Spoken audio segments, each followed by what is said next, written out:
This podcast is brought to you by Wise, the app for international people using money around the globe. With Wise, you can send, spend, and receive up to 40 currencies and save up to 55% compared to major banks. Plus, Wise won't add hidden fees to your transfer. So whether you're buying souvenirs with pesos in Puerto Vallarta or spending euros to tip your Colosseum tour guide, you know you're getting a fair exchange rate with no extra markups. Join the 15 million customers who choose Wise. Download the Wise app today or visit wise.com/US/compare to learn more.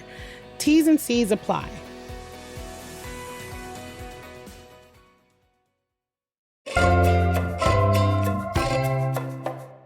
Sometimes living in Austin can be hard. From the politics to the rising prices to the gentrification, I find myself asking, should I stay or should I go? So today on CityCast Austin, my two friends and I debate, are we living up to our reputation as a progressive city?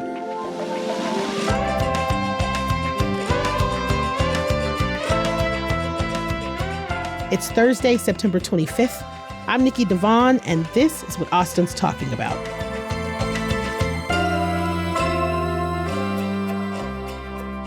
Hello, I am here with KB Brookins, writer, educator, and cultural worker, and Casey Coyne, ecologist, designer, and urban planner. What's up, KB? What's up, Casey? Hi. Hey. What's up? Now, we're talking to y'all because you represent kind of both sides of this struggle that a lot of people have these days, specifically me. Should I stay in Austin or should I leave? Now, here's the thing. I was born and raised here. I want to say off top, I love my city, but at least once a week. At least once a week, your girl is like, do I need to get the hell out of here? Like, do I need to leave? So in a few words, what drew you to Austin in the first place? KB, we'll start with you. Well, I don't know if I can even say there was a draw necessarily. I was like, I'm from Fort Worth, born and raised.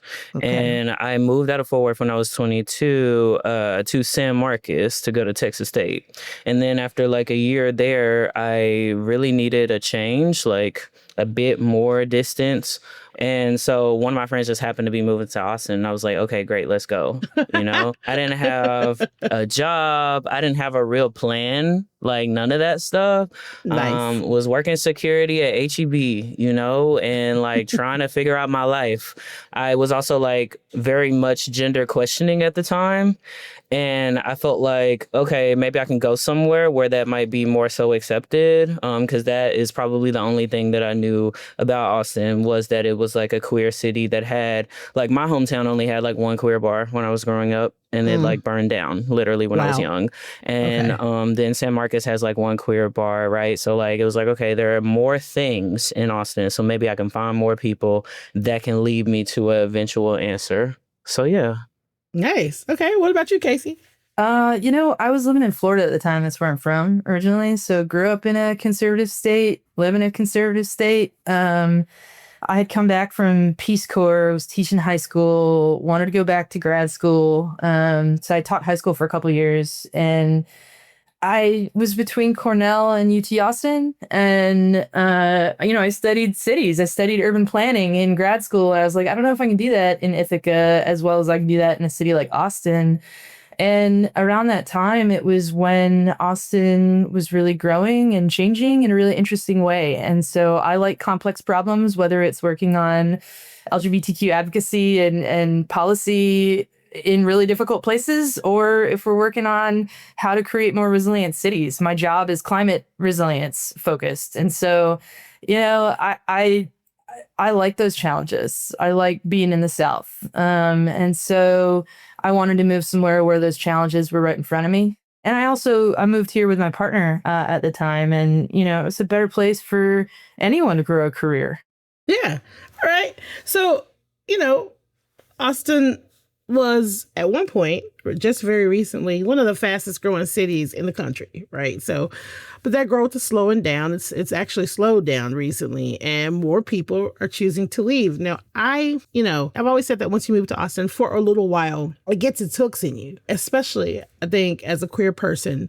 It does feel like this place of opportunity. And so what do you think is driving people out? Wow, that's a large question because I feel like, yeah, it's so subjective. But I'll say, specifically for me as like a Black, queer, and trans person who comes from like a, working class background, I think cost is a really big driver, right? Like people, especially like in the 2010s, right, like came here because they were like, okay, it is cheaper than other kind of large metropolitan city alternatives that I could entertain, right?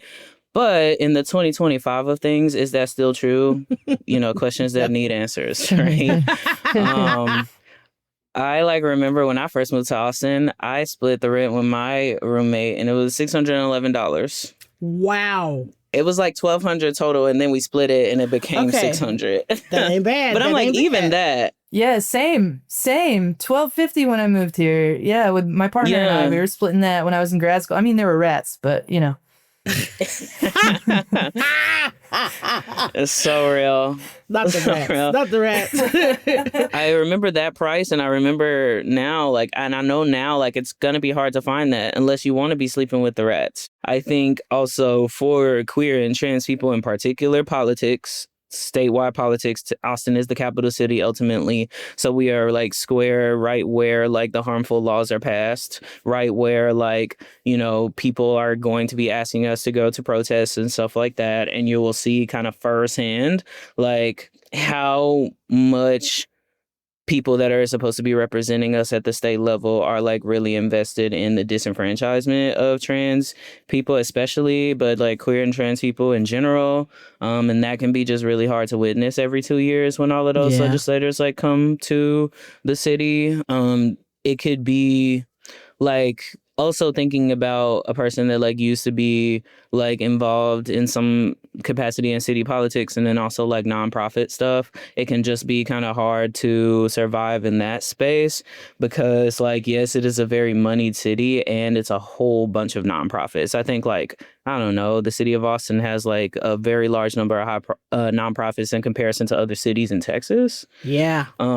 Yeah, so it can be hard to compete for the same like bucket of money, and it feels more competitive than it does like serving, right? The like populations that we want to. So those things I think were like weighing really heavy on me. I also like, besides like writing, right?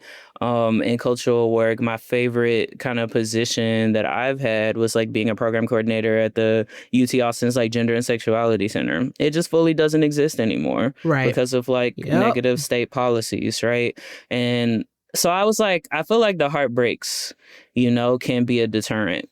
And to your point, I want to go back to this really quick. So according to a 2016 study, Austin has more nonprofits per capita than any other major metro area in Texas and the Southwest. Over 16,000 nonprofits in the greater Austin area, which is just, I can't even wrap my mind around that number.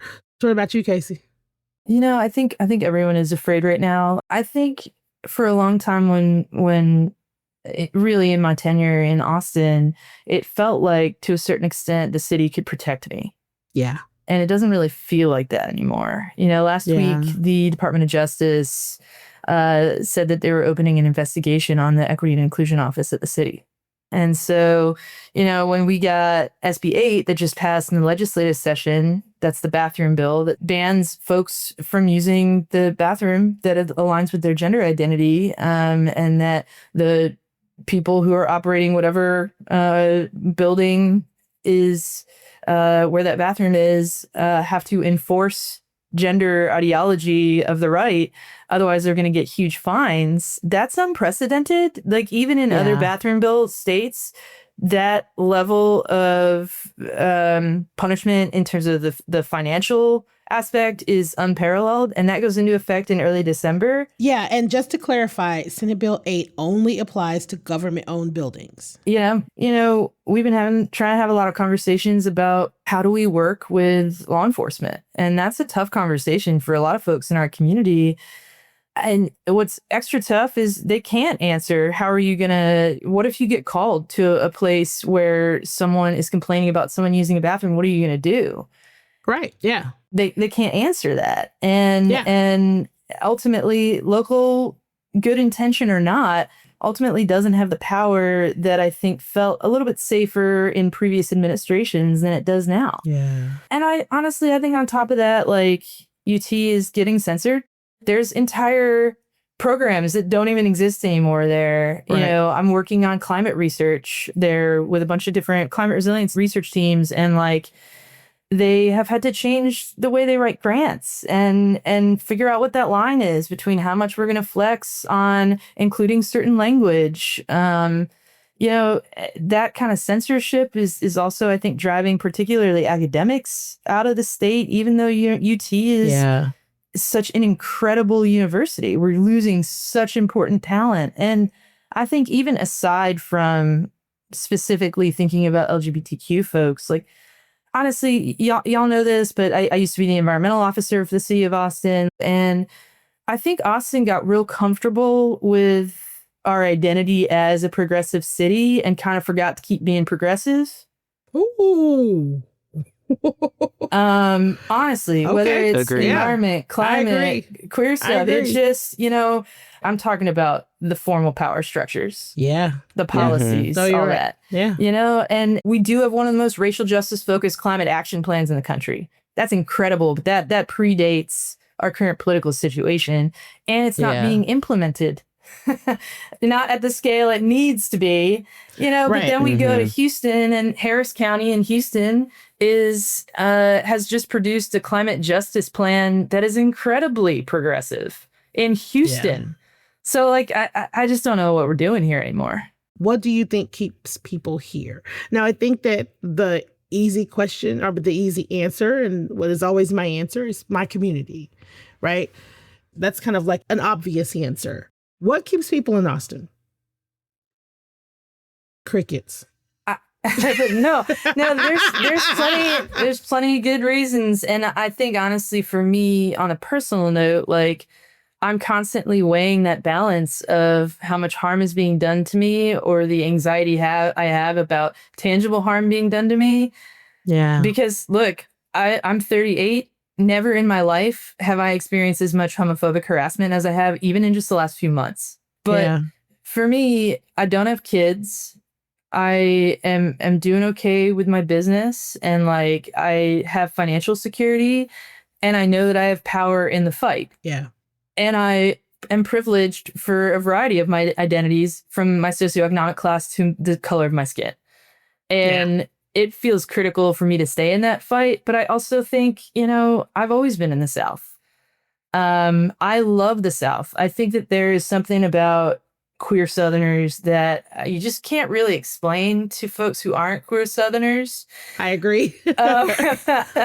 And I don't know if KB wants to poetically help me take a spin at that, but you know, I think we can all get that. And I also think, you know, we get people who come visit Austin from really progressive places that I'm like, cool, can I escape there if I need to? But those folks come here and experience a queer scene, especially like our performance art, kind of campy, queer, like grassroots produced, arts focused scene is really unparalleled, to the point where the folks who are producing those events are going to other places to produce events that are that Austin vibe in places like LA or P-Town or San Fran. And I think honestly, the fact that we're suffering is meaning that our joy is louder in our queer community.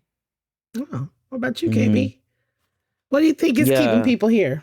Definitely retweet to that. I will say also, like, another kind of reason, not to go back to the negative side of it, but like the reason for like Black community in particular to leave is like maybe a like lack of belonging or lack of feeling like you can kind of like stumble upon Blackness without like having to specifically go to a Black event to see Black people in Austin. And I think that on the flip side of it, in my personal experience, I do think the thing that kept me in Austin for as long as I was there was, community. Like just being around people, queer Southerners who don't take our like spaces for granted, right? Because we know that these places are under threat, and we use those places even as like a mobilization for politics. Like I think about like stuff like Bridget Bandis, like Legislation and Liberation, right? Where you can go see a drag show as well as learn about Texas politics. I love that melding of art and politics, because that's really my jam personally as an artist too. And I'll tell you, because I've been on both sides of the fence, like of like politics as well as art. Like it feels easier to get people to an open mic than it is to get them to like a political rally. And I think the fact that Austin artists know that and are bringing, right, like using the influence that they have within the arts world to bring politics into it is really great. I think of stuff like what Future Front puts on. Yeah. And they're also pretty good at doing that. I think about like the Austin Trans Pride this year having like special speakers such as myself, shameless plug, that went and kind of talked and like, I don't know. I think there's something really beautiful in the Austin art scene because we're like not asleep to what's going on. It's special. Right?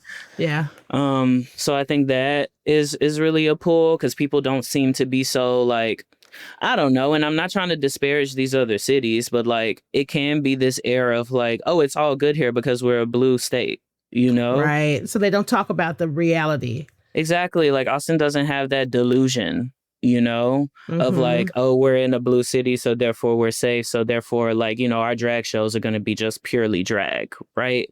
Yeah.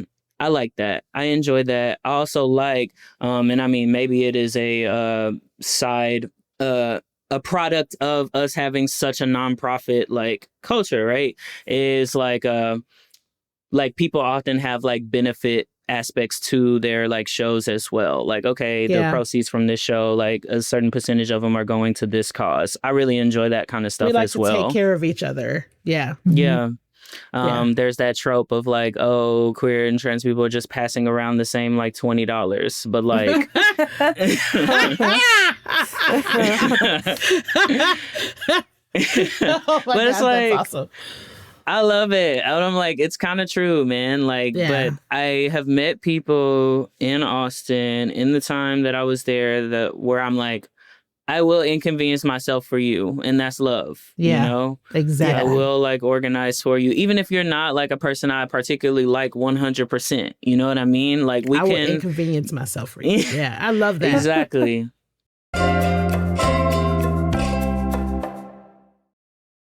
Hey y'all, it's Nikki. There's still time to see the Jaws exhibit at the LBJ Presidential Library, but you need to do it now. In case you've forgotten, before he wrote Jaws, Peter Benchley was President Johnson's speechwriter, and this exhibit is about the journey of Benchley from White House speechwriter to best-selling novelist to devoted conservationist. It explores the shared environmental legacy of the Johnsons and Benchley, the cultural tidal wave sparked by Jaws, and how the story that terrified moviegoers also reshaped our understanding of sharks.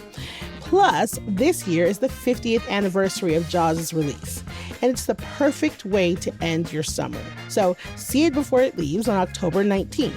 Don't miss this fascinating look at the story behind the shark that changed everything. Head on over to lbjlibrary.org for more info. Learning a new language opens the door to new friends, new cultures, maybe even a whole new life. So why not start that journey today? I'm CityCast CEO David Plotz, and I'm learning Spanish with Babbel. Babbel's conversation-based technique quickly teaches you useful words and phrases about the things you actually talk about in the real world. I've been practicing my Spanish with Babbel's AI conversation partner. I can choose my conversation topic and have a real-time dialogue. It's great at helping me think on my feet, and it's improving my pronunciation. Also, it's really easy to do anytime on my phone using Babbel's excellent mobile app. It's just one of the many fantastic Babbel tools for learning. Plus, Babbel has a real-time feedback, progress trackers, and handy visualizations, all of which make it really easy to stay motivated to learn. I want you to learn another language. So CityCast is teaming up with Babbel to gift you 55% off subscriptions, but only for our listeners at babbel.com/citycast. Get up to 55% off at babbel.com/citycast. Spelled BABBEL.com/citycast. Babbel.com/citycast. Rules and restrictions may apply. I always say this, that I am many things, but the first thing I am is Black. I have this constant memory about how I grew up and how much more diverse this city was and how much more color and culture and just like how different it moved as an organism, if that makes any sense. And I think that the thing that keeps me here sometimes is this belief that like, I know I can get it back there. I know we can get it back there. It won't ever be the same, but we can get it back. And then there's also a little bit of just like, this is mine. Not gonna let anybody else run my Black ass out of my city that I grew up in. There's an ownership of Austin that I have that I cannot shake. And I know there are other people that maybe have not been here as long as, wasn't raised here, but they feel that ownership of this city. As a Southern, Black woman, as a Southern Black queer woman, I'm like, first of all, we helped build this, number one. Secondly, like, do you know how special it is to be a Black Southern queer? Like what are you talking about? Like, I can't go nowhere. This is an entire culture wrapped up in this person. So, like, I feel like it's kind of like from my cold, dead fingers kind of vibe, I think, on my end. And also, it's unaffordable. And many of us, especially Black and Hispanic residents, once again, we see our neighborhoods gentrified. We see each other being pushed out. We see us being, it's erasure, essentially. We see our culture being erased, right? And so can people from diverse backgrounds live and truly thrive in Austin? Because what we're seeing is all these people are coming in, and the questions being asked are, where is the diversity? Where are the brown people? Not just Black people. Where is the diversity, period? Can people move here from diverse places and thrive? I mean, I can't speak to experiences that aren't mine. I know that I think that there's trans folks who certainly can thrive. I think that there are so many resources because of how attacked we are. KB didn't mention, but we like to be beefcakes together. When they used to live here, we used to go, there's a queer gym. It's owned by a trans person that does free trans workouts on Sundays. And like, that community is incredible. And like, I think if you are willing to rely on informal structures of support and community, which I think whether you're a queer person or a person who's Black or brown, like that's kind of how we've always had to do it. But we had a period where we could rely a little bit more on the formal structures of power because we were moving along. Hey, gay marriage happened. Everything's cool. We were in a place, I think, where folks started to get comfortable with not only relying on the informal structures in their community. You can thrive here if you can get comfortable with that, but you got to lean into that. You can't thrive here without finding that. What do you think, KB? My answer is I don't know. I'll say that because, like, yes, Casey, to your point, like, when I was in Austin, I had a queer gym, I had a queer barber. Like, you can, like, make this kind of life for yourself. But I think, I'm not going to lie to you, when I first moved to Austin, I had the same question. I was like, where are the Black people? Because I am from a very Black part of Fort Worth, East Fort Worth. And like, I was just very used to stumbling upon people in the grocery store, at, the local coffee shop, so on and so forth. And I was like, this is not happening. Right. So I took it upon myself to do some Googles, get in some Facebook groups, right? Yeah. Start following some organizations, and then like going to their events. I'm like, I'm unemployed. I can go anywhere I want, Yeah. And so I just was going to places and talking to people. However, if you are not that kind of person that's going to go out to events and create your own community, talk to people, like take matters into your own hands, then it is kind of hard, right? And I think that is a shame, right? That people have to like specifically go to a Black queer event in order to see like a sea of Black queer people, for example. I think it should just be a thing that can like naturally happen, right? And I am grateful that those places exist, right? I'm grateful that those organizers exist because ultimately we all have the same goal, which is to feel together, feel connected, right? Yeah. So it's possible, and I wish it were easier. Yeah. Is what I'll say. And I wish also that we had a city, right? We had an Austin that was invested in its locals as much as it is invested in like tourism and specific kind of tourists. So yeah. And I think just to add on to that, there are some incredible support networks that exist there. And I mean, even on the city side, y'all know I chair the LGBTQ commission for the city, which I'm not here speaking in any formal capacity. But one of the things that they've championed is getting city council to put money aside to do a feasibility study to figure out a future cultural center for the LGBTQ plus community in Austin. There is still movement on things that are going to provide more support for our community. So it's not all bad, and it's not that we're stagnant, but I think it's going to be harder and harder for us to feel protected here. Yeah.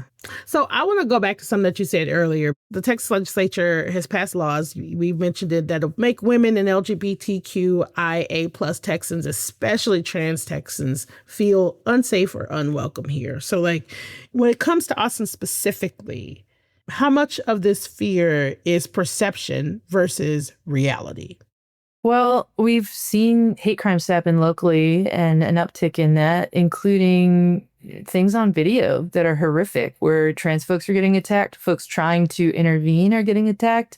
A guy gets his jaw broken trying to stand up for a trans woman at one of our favorite places to go be in nature, right? At Barton Springs. So it's tangible, it's real, it's not just perceived. And the experiences that I've had, I got overcharged at an auto body shop and with no explanation, didn't call me. And when I pushed back, they started talking about people like me and started talking about God and Jesus and stuff. And I was like, I just need my car back. Like, you're overcharging me. This is actually illegal. And it turned into something that, anyway, that was scary because ultimately I don't have power in that scenario. I was like, what do I do? Yeah. Call the cops? But like, I think the other thing that's hard about Austin is once you leave Austin, it can be tough. I mean, there's places that you just aren't quite sure. And there's always that question, okay, cool. This is going to be a romantic getaway to the hill country, or,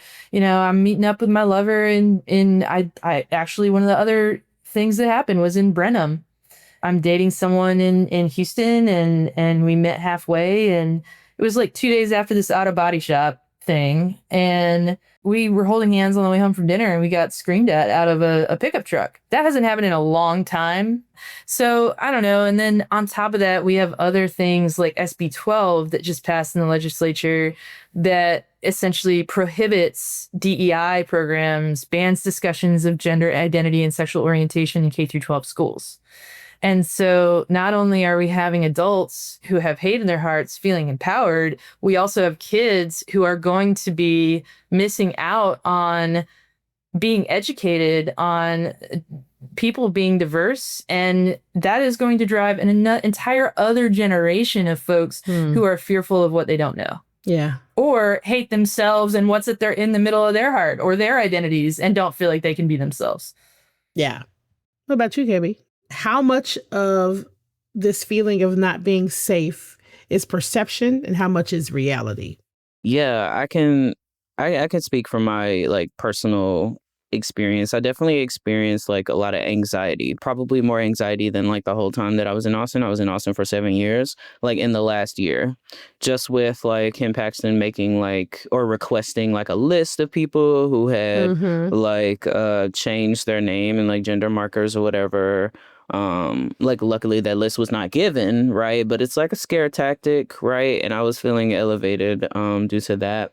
And then also I think Casey kind of brought up earlier the effort at like creating an LGBTQ center in Austin. And when I tell people from like other comparable cities that we don't have an LGBTQ center, they're like surprised.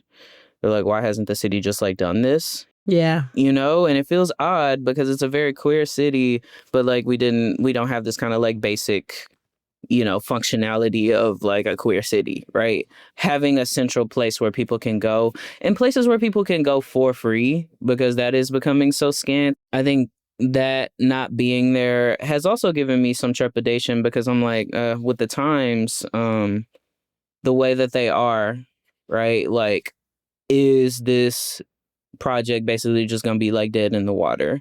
And I Yeah. didn't really have that feeling until like the last like year. And like I run like a weekly newsletter slash digital series called Trans News That Doesn't Suck, and it's all just like positive trans news, right? And I did that kind of in the wake of feeling like there was just nothing but doom and gloom around me, like in Austin, about like the things that we were seeing. And I was like, there are positive things. Yeah. I don't know. It's not all doom and gloom, but I have felt like a level of like things are becoming different Yeah. in the past maybe calendar year. I was hanging out with a bunch of my girlfriends the other day, and we were talking about just like feeling safe in the city as a woman. And they both were like, oh yeah, no, we're pausing dating. They were just like, we're on a pause. We don't trust that we're in a place that is safe. One of my friends said that she was at a bar the other day and she was literally sitting at the bar on her phone by herself. A guy came up, tried to offer her a drink, and she was like, oh no, I already have my drink or whatever. I already have a full drink. And he's like, oh, well, can I sit next to you? And she was like, you can sit anywhere you want, but I'm not going to chat. That's all she said. She was like, you can sit anywhere you want. But she was trying to put a boundary like, but I'm not here for you to talk to. She told him that. He called her a bitch. He tipped over her drink and then like walked away.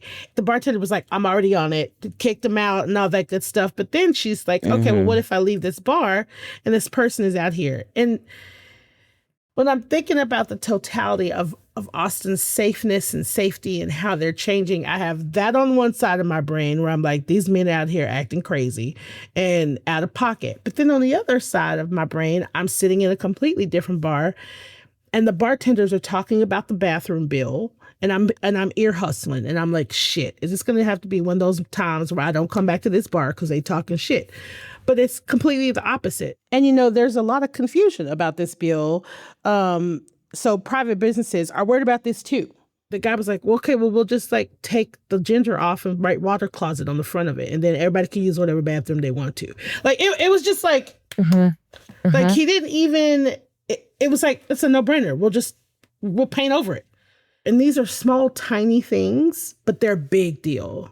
And it lets people know where they're safe. I go to a yoga studio that I don't see any visible queer folks. Like not, you know, I don't know. Anyone can be queer, but like there's not any dykes there. And, you know, that's in such contrast to going to like the queer gym where like everyone is queer or trans or something. And is that Out Wellness? Yeah, Out Wellness. Yeah. You know, I started talking to some of the folks who work at this yoga studio, and you know, it's kind of bougie, little hot yoga spot, but I love it so much. Keeps me in check. My body loves it. I need to do it. And I started to get anxious because I'm booked for top surgery, actually, November 21st. Hey. I am so excited about it. So, you know, but I also am like, okay, I'm literally never going to want to wear a shirt once those are healed, like my scars are healed, especially for something like hot yoga. I already want to wear less clothing than I have to be decent. And I started talking to someone about that. And I said, honestly, like I've been anxious about it because I don't have any indicator that you're going to be welcoming or have the tools to welcome me back into this space when I'm healed enough to come back. And it's honestly, it's such an important part of my community. And I think for me, I can't have every part of my community be about politics and identity. It is exhausting. It's like the fact that I can go to this place and it's not a thing I talk about unless I intentionally bring it up. And I'm just like, cool, you walk on the gravel because it helps with your liver function because of your, like, I don't know, just a lot of wellness focus, like whatever comes up kind of stuff. But it's like, we're not talking about the bathroom bill at this space unless I bring it up, right? Yeah. And I think that those spaces are critical for me. But what I'm trying to get to is the allies in those spaces are more critical than ever right now in affirming that we are safe here. So, okay, if someone is listening and they are on the fence and they're struggling with whether to stay or leave, what advice would y'all give them? go where your people are. When you are in a bind, when you are in a place, or when you are in a space emotionally, right? A space physically where you feel unsafe, are there going to be people in this city that will like inconvenience themselves for you? You know what I mean? Ooh. Are you going to be happy?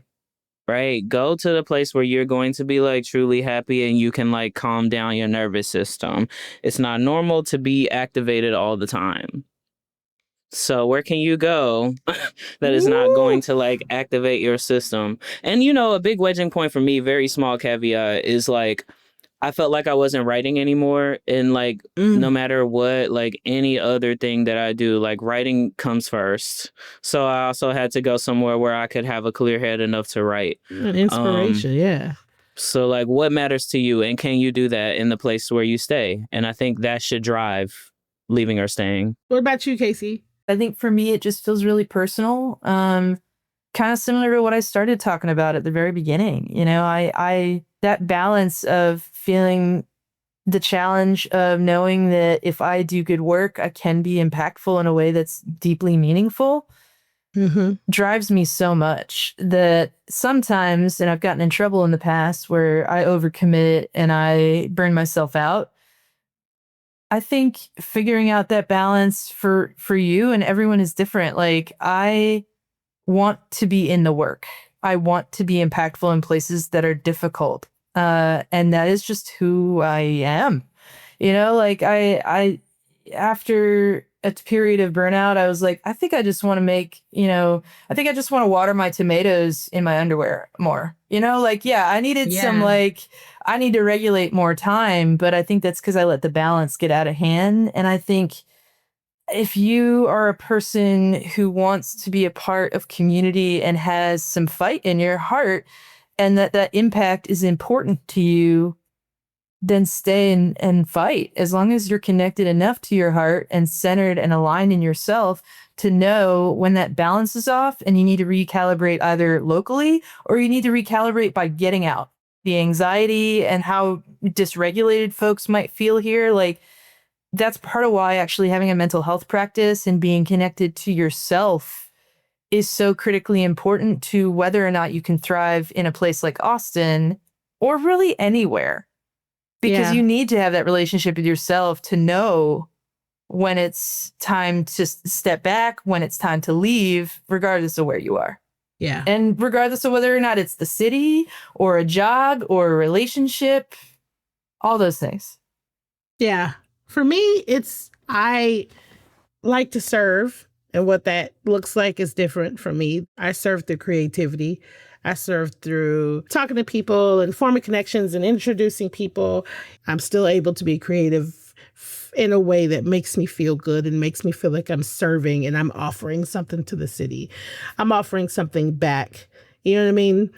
Once I can't do that anymore, that is going to be a big sign for me. But you know what I mean? So like I speak to the creatives. Like once you feel like you can no longer be creative or your creativity isn't feeding you or serving, then I think that's when it's time to shift gears. Austin still inspires me, and it inspires me to create. It inspires me to fight. It inspires me to get in trouble and talk my shit. But the minute that's not okay, I'm going to have to pack Mama Daisy and we're going to have to move around somewhere. She ain't going to have no choice in the matter. We have to move around. Yeah. This has been delightful. I'm really grateful for you guys coming on and just sharing something really, really personal with me. I appreciate it so much. I appreciate you so much, Nikki. And yeah, I mean, moral of the story is love in my heart is bigger than the fear at this point. And that's the most succinct way to say I still feel balanced and aligned here. So thank you so much for having me. Hell yeah. Thank you, KB, for coming on and being like, it is what it is. So if you love it, stay. If you don't love it, get out. That was a very easy way to say it.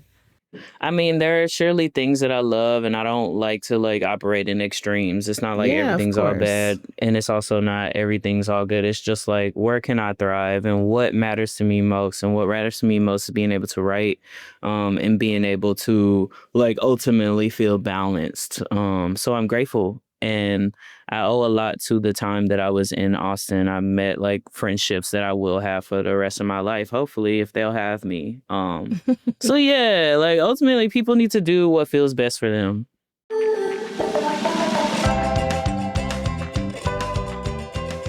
That's all for today here on CityCast Austin. You can find links to KB and KC's work in our show notes. And if you enjoy the show, why not tell a friend, rate the show, leave us a review, and subscribe to our Hey Austin newsletter. And, if you really love us, if you really love what CityCast Austin is doing, help support us by becoming a neighbor today at membership.citycast.fm. We'll be back tomorrow morning with more news from around the city. Bye, y'all.